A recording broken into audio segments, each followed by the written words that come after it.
چه حەسرەتێکە دابڕانی دایک و باوک لە منداڵ، هیچ حەسرەتێک بەقەدەر ئەوە قورس نییە.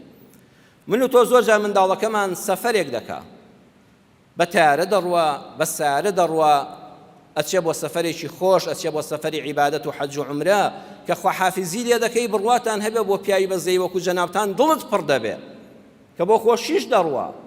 دابڕان خواحافیزی هەر بۆ خۆی زەحمەتێکی زۆری هەیە. ئێستا حاجەکانمان وا بەڕێ دەکەون خوای گەورە بیان پارێزی و عیبادەتیان قبول بێ و خوا بە نەسیب ئێمەشیکە. سەیرێکە کە سوکار بۆیان دەگریا خۆ بۆ سەفەری عیبادەت و خۆشی دەچێت.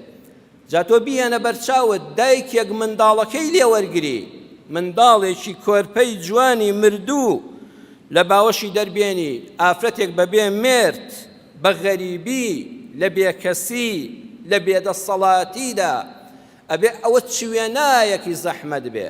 ئەوانە بەس پاداشتان لە قیامەتە، بۆیە دەبێ قیامەت هەبێ. هیچ هێزێک نییە قەرەبووی ئەوانە بکاتەوە لە دنیادا ئیلا بەهەشتەکەی خوای پەروەردگار نەبێ.